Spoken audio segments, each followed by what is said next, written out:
Il est clair pour tous qu'il existe une certaine fébrilité à Budapest. On le voit bien au sommet de la communauté politique européenne, car tout le monde, après l'élection de Donald Trump, se met en fait au diapason et se rend bien compte que les dispositions de l'OTAN, le problème du 2% du PIB, son utilisation par les États membres ou pas, le fait que normalement tout le monde devrait être à 2% alors que la moyenne en Europe est à 1,7, le fait que la France soit à 2%, que les États-Unis soient à 3,5, que la Pologne soit à 4, dit clairement que d'autres États membres sont loin du compte. Alors, qu'est-ce qu'il faut faire? Eh bien, tout le monde se rend bien compte, en raison du passif avec le président des États-Unis,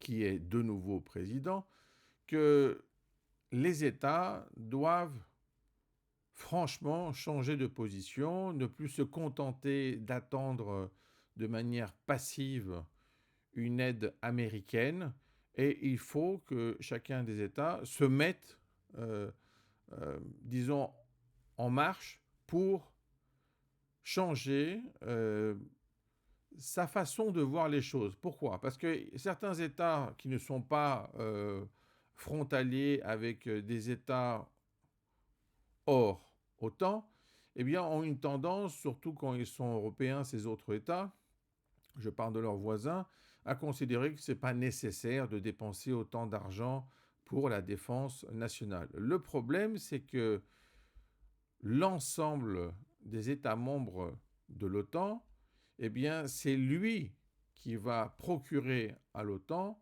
son armée. L'OTAN n'a pas d'armée en tant qu'organisation. Donc, finalement, c'est la contribution de chacun des États membres qui va compter. Et cette contribution, elle n'est pas simplement économique avec le 2% du PIB, elle est aussi de nature militaire, comme on vient de le dire, et cela signifie finalement qu'il faut trouver un mix stratégique pour aller tous dans le même sens. Pourquoi? Eh bien parce que les États-Unis ont une tendance à s'éloigner de l'Europe en considérant que le centre de gravité des préoccupations à l'échelle internationale va se jouer plutôt en Extrême-Orient, dans l'océan Pacifique. Et par conséquent, l'Europe ne doit plus être euh, le maillon faible. Il faut avoir une Europe plus autonome, plus efficace, plus effective, plus stratégique, de manière à pouvoir être finalement un partenaire, un allié de taille qui peut surmonter des difficultés, qui peut effectivement contribuer de manière pratique, cohérente et consistante, et non plus dans l'expectative d'un soutien qui, de toute manière, va venir. Pourquoi? Parce que nous avons le problème avec l'Ukraine et l'invasion de la Russie, nous avons le problème au Moyen-Orient, nous comprenons bien qu'il y a des situations de crise qui sont importantes à gérer, et il faudrait que l'Europe puisse elle-même se défendre contre ce type d'attaque. Il ne faut pas que les Européens attendent tout des Américains. Il faut bien se rendre compte que l'article 5 de l'accord de l'OTAN, l'accord fondamental qui va créer l'OTAN, donc je parle de l'accord de Washington, prévoit effectivement que les États membres de l'OTAN aident un État qui est attaqué. Simplement, tout ça doit être géré au niveau national. Donc chaque État membre peut voir à sa manière comment cet État a été attaqué. Et on voit bien que ça, c'est une difficulté.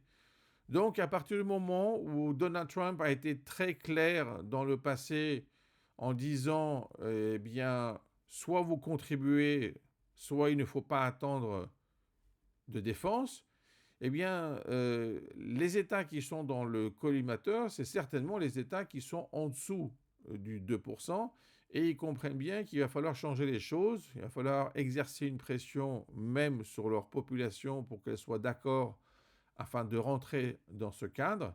Et cela contribue à cette fébrilité qu'on ne manque pas de voir au sein de ce sommet. Dans tous les cas, il faut bien réaliser quelque chose. Les États-Unis ne changent pas en raison de cette présidence. Avec l'autre présidence, ce serait la même chose, car la grande stratégie ne change pas.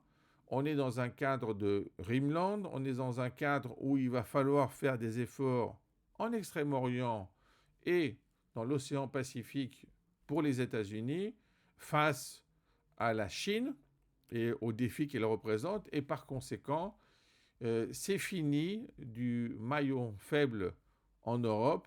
Il va falloir être des alliés de poids pour contribuer à ce combat qui sera très important dans le XXIe siècle.